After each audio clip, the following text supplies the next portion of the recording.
casa, homens e mulheres têm a mesma função? Quando junta a família toda, onde ficam os homens e as mulheres e o que eles estão fazendo? Vários traumas, várias situações familiares remetem muito à ideia do machismo dentro da família. Eu sou a Lê Monteiro de Castro e hoje eu vou te contar 3 situações machistas que acontecem dentro da sua família e como lidar com elas. Vem comigo!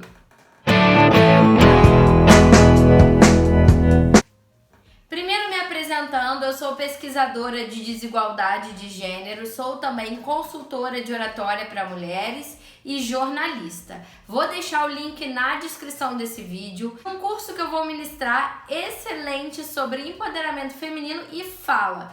Dessa vez, esse treinamento é totalmente exclusivo para o público feminino.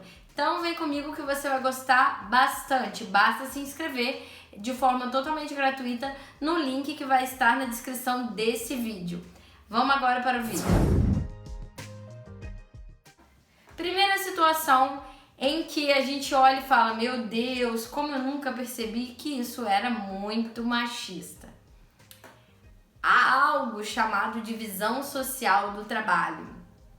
Também existe outro termo que a gente usa bastante na sociologia, na ciência política, que é atividade produtiva e atividade reprodutiva. Eu vou te explicar como isso funciona para ilustrar nossa primeira situação, que é o domingo em família. Os homens estão sentados no sofá, tomando uma bela de uma cerveja, assistindo futebol, algo assim, enquanto as mulheres estão todas na cozinha.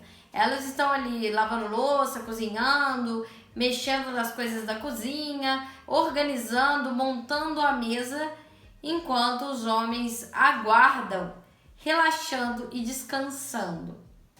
Ah, Lê, mas esse não é um trabalho. A minha avó, minha tia, minha mãe, elas amam fazer essas atividades. Beleza, a gente vai chegar nesse ponto, mas elas também aprenderam que o lugar delas de mulheres era fazendo essa atividade enquanto o marido descansa e relaxa num domingo de sol, tomando uma boa cervejinha no sofá com os outros homens. Pensa bem se não é esse o cenário. E aí que nós chegamos na chamada divisão sexual do trabalho.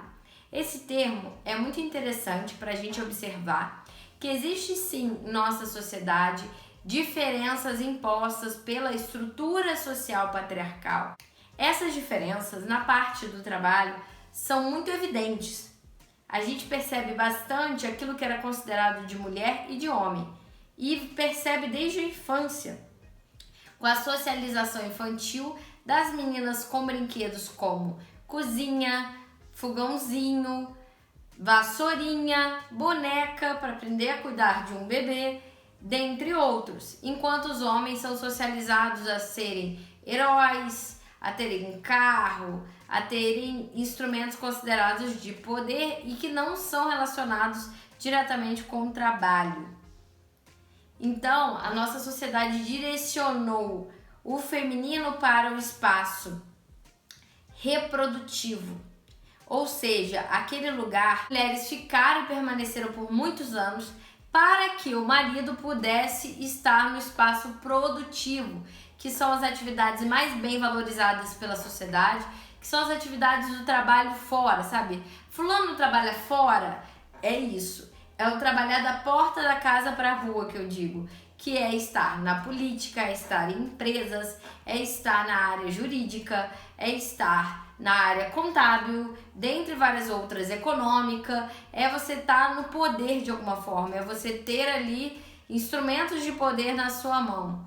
Você toma o poder no sentido de que você, numa sociedade capitalista, é o patriarca, é o dono da família, é quem vai prover essa família. E essa ideia machista e patriarcal não é ruim apenas para as mulheres, por elas ficarem em atividades que eram consideradas subalternas e ainda são, como lavar, passar, limpar, cuidar sempre de crianças, idosos, é sempre a mulher que está ali cuidando até hoje. Tanto que as primeiras profissões que as mulheres passaram a ter da porta de casa para fora, quando elas entram para o mercado de trabalho, além das fábricas E pensando aí também, claro, em trabalhos compulsórios, como os trabalhos das mulheres negras ou de origens indígenas e tudo mais, a gente olha ali como trabalhos na área do cuidado, que é a professora que faz o normal para dar aula para crianças pequenas, que ela está cuidando e criando aquelas crianças de alguma maneira, educando. Ou a área da saúde, principalmente as enfermeiras e depois as médicas, que são as pessoas que são profissionais do cuidado. Pensa bem nisso. E assim, as mulheres cada vez mais estão na cozinha, fazendo as atividades, trabalhando, querendo ou não, elas gostam, mas é um trabalho, enquanto os homens estão curtindo a cervejinha no sofá de casa. Isso acontece. E você que está assistindo esse vídeo e está adorando esse conteúdo, aqui no canal eu sempre trago conteúdos relacionados a empoderamento feminino, a protagonismo feminino. Se você gostou desse conteúdo, você se inscreva no canal, porque a gente quer crescer. E toda vez que você deixa o seu like, o YouTube recomenda esse vídeo para mais pessoas. E cada vez mais esses conteúdos relacionados a empoderamento feminino, a acabar com o machismo em todas as esferas da sociedade são disseminados. Isso é super importante para a gente ter um mundo cada vez mais igual, cada vez mais empático e cada vez com mais respeito, e também com mulheres fortes sendo valorizadas. Por isso, você participe ativamente do canal, se inscrevendo, deixando seu like e comentando. Comenta aí a sua experiência na sua família, que eu tenho certeza que todo mundo vai querer saber um pouco mais. Como lidar com isso? Você tá na sua família, você não acha isso certo, que sempre tenha que ser dessa forma, mas existem pessoas mais velhas que foram socializadas e criadas com outra ideia, com outra cultura, e você fica incomodada e não sabe o que fazer. E também você não quer criar conflito e brigar com as pessoas da sua família num domingo em família. Como fazer? Eu daria uma sugestão, tudo que eu falei aqui tem um embasamento científico e teórico, você encontra autoras muito interessantes.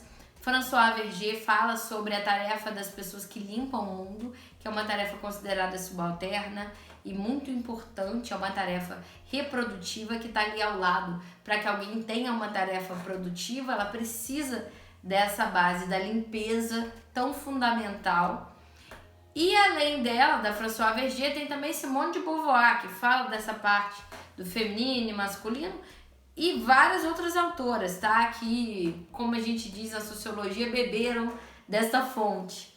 Então eu posso até deixar uma lista aqui bem legal para você pesquisar alguns livros e que você com certeza vai evoluir e conhecer mais. Como lidar? Primeiramente, eu te recomendo você não ter um conflito direto, um embate.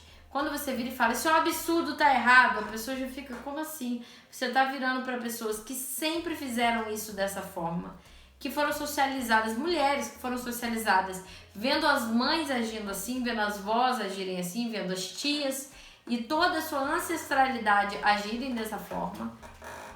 E quando tiveram alguém para limpar a sua própria casa que não eram elas, eram empregadas pretas, não era o marido, não tinha uma divisão de tarefas.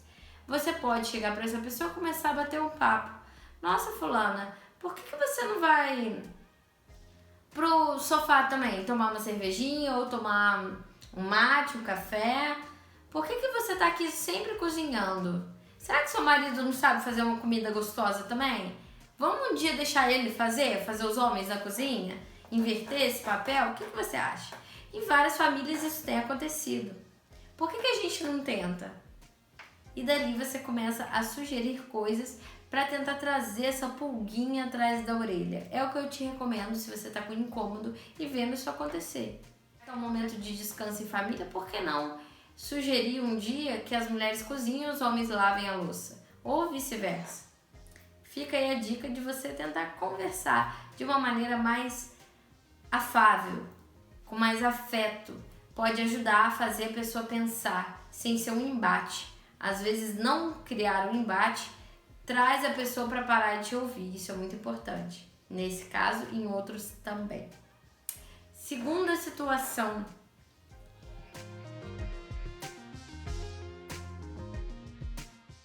Eu vejo isso muito durante períodos eleitorais. Esses últimos que foram muito fervorosos e muito apaixonados, as pessoas estavam assim, parecia futebol, como dizem, fla-flu, não se discute religião nem futebol, nem não sei o quê. Houve uma divisão do Brasil em dois e muitas das vezes as escolhas femininas das mulheres de uma certa faixa etária eram porque o marido tinha a mesma decisão.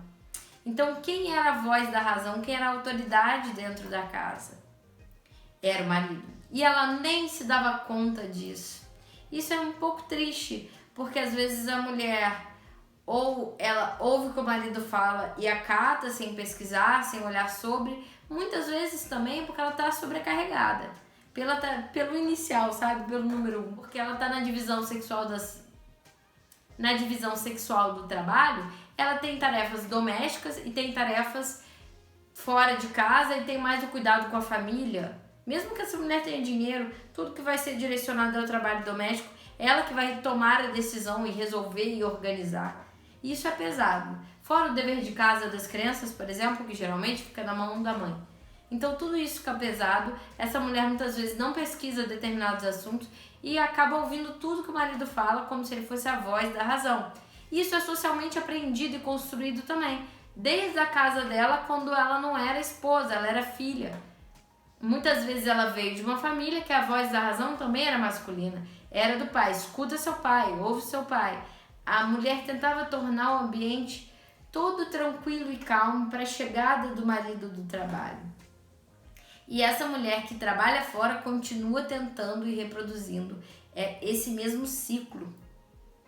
E aí que você vê que realmente isso é uma ideia construída, socialmente construída. E mais uma vez, como lidar com conversa, mostrando e apontando exemplos e mostrando que não necessariamente tem que sempre ser assim. E agora eu vou para o inverso desse, a terceira questão, a terceira situação machista que tem dentro da família. Pelo contrário, não é o homem que é a voz da razão. Dessa vez é a mulher, mas não que ela seja alguém para ser valorizada. E vamos ouvir o que essa mulher tem a dizer. Não, ela é alguém para ser sobrecarregada. Ela toma todas as decisões, o cara é um bobo. A gente viu isso bastante com a mãe do Will no Casamento às Cegas, aquela mãe super protetora, aquela mãe que faz tudo. Ela se torna, ela abraça a posição ali de serva do marido e do filho e fala, realmente eu sou filho da mamãe porque minha mãe é maravilhosa e cuida de mim e paga todas as minhas contas. Apesar de no início do reality lá, ele ter falado que era o contrário. Todas as decisões desses homens e dessa família ficam todos nas costas dessa mulher. E quem tem o poder de tomar a decisão também tem a responsabilidade de tomar a decisão. Repara, para onde a gente vai? Você que escolhe. O que a gente vai comer? Você que decide. Como que a gente vai? De Uber ou de carro? Não sei, você que escolhe. Tudo você que escolhe. Chama o Uber, pede a comida, faz isso, faz aquilo. Tudo fica nas suas costas. Aí quando a comida não vem do jeito que você queria, do jeito que o cara queria, ele vira pra você e fala, você pediu um hambúrguer, eu queria comer pizza hoje. Mas ele nunca decidiu por isso, porque a decisão ficou nas suas costas. Com a falsa ideia de te agradar, claro que existe várias vezes que realmente querem te agradar, mas com essa falsa ilusão de que estão querendo te agradar, você se fica altamente sobrecarregada. Isso não é positivo, isso não é legal. Como fazer? Enxergar, abrir os olhos, fazer meu curso de empoderamento, pensar e conversar nessa relação, se isso realmente está acontecendo. Se você é a dona da relação, se é você que determina tudo, sabe aquilo? Eu sou a cabeça da relação, minha mulher é o pescoço. O pescoço dói. Ninguém tem que tomar todas as decisões pela outra pessoa. Cada um toma as suas e juntos, como casal, sempre em consenso, vocês podem chegar a alguma conclusão e conseguir pensar sobre o que cada um quer e acolher as individualidades. Um momento um cede, o outro. Em um momento um cede, no outro o outro vai ceder também, dentro do que não agride ninguém. Isso é ser saudável, isso é dividir realmente tudo dentro de um relacionamento. Ao invés de você colocar essa sobrecarga para a mulher ou chegar como figura de autoridade e tirar a voz dessa mulher. Eu espero que vocês tenham gostado do vídeo, já deixa seu like e escreva no final #machismonão para eu ver que vocês assistiram tudo e gostaram bastante do conteúdo. Coloca aí nos comentários.